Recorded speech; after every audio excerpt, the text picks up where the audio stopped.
Hello friends, welcome to cooking language. இன்னைக்கு cooking லாங்குவேஜில் நம்ம பார்க்க போகிறது ஹெல்த்தியான உடைச்சக்கடலை லட்டு. வீடியோக்குள்ளே போகிறதுக்கு முன்னாடி சப்ஸ்கிரைப் பண்ணாதவங்க சப்ஸ்கிரைப் பண்ணுங்கள், லைக் பண்ணுங்கள், பெல் பட்டனை ப்ரெஸ் பண்ணுங்கள். அப்போ தான் நான் போடுற அடுத்த வீடியோவை உடனே உங்களால் பார்க்க முடியும். வாங்க வீடியோக்குள்ளே போகலாம்.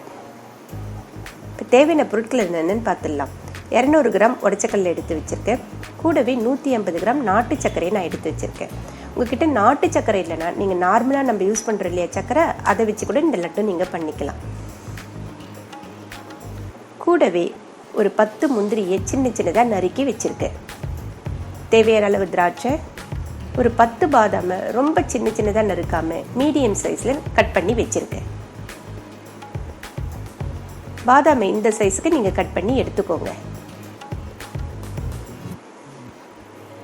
இப்போ நம்ம எடுத்து வச்சுருக்கோம் இல்லையா, இந்த உடைச்ச கடலையை நல்லா தூள் பண்ணி எடுத்துக்கலாம். அதே போல் நாட்டு சர்க்கரையை நம்ம தூள் பண்ணி எடுத்துக்கலாம்.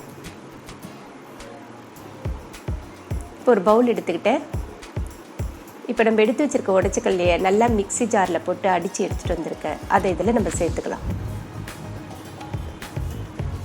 அதே போல் நாட்டு சர்க்கரையை நல்லா அரைச்சி எடுத்துகிட்டு வந்திருக்கேன். அதையும் இந்த உடைச்ச கடலையோடு நம்ம சேர்த்துக்கலாம்.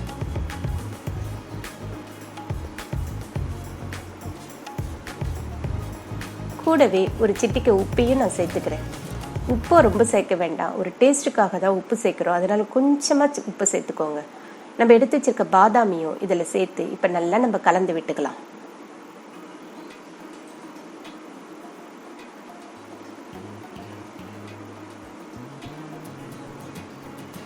இந்த அளவுக்கு கலந்து விட்டுக்கோங்க. இப்போ நான் ஒரு கடாய் வச்சுட்டேன்.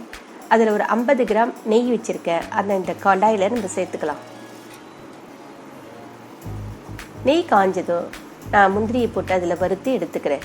கூடவே நம்ம எடுத்து வச்சிருக்க திராட்சையும் சேர்த்து நம்ம நல்லா வறுத்து எடுத்துக்கலாம்.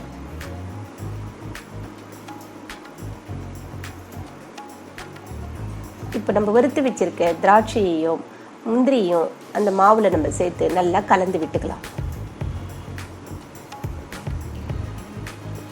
கூடவே கொஞ்சம் ஏலக்காய் பொடியையும் நான் சேர்த்துக்கிறேன். சேர்த்து நல்லா கலந்து விடுங்க. நம்மளுக்கு ஏற்கனவே சர்க்கரையில் இருக்க ஈரப்பதமும் நம்ம போட்டிருக்க நெய்யும் சேர்ந்து நம்மளுக்கு லட்டு பிடிக்கிற அளவுக்கு வந்துடும். அப்படி உங்களால் லட்டு பிடிக்க முடியல, மாவு ரொம்ப உதிரியாக இருக்குதுன்னா கொஞ்சம் நெய் வேணால் சேர்த்துக்கோங்க. இதே போல் லட்டை நம்ம பிடிச்சி எடுத்துக்கலாம். இப்போ நான் எல்லா மாவையும் இதே போல் லட்டை பிடிச்சி எடுத்துகிட்டு வந்துட்டேன். இது நம்மளுக்கு குழந்தைங்களுக்கு பெரியவங்களுக்கு எல்லாருக்குமே ஒரு நல்ல ஹெல்த்தியான ஒரு லட்டு இது. இந்த வீடியோ உங்களுக்கு பிடிச்சிருந்ததுன்னா லைக் பண்ணுங்கள், ஷேர் பண்ணுங்கள், சப்ஸ்கிரைப் பண்ணுங்கள்.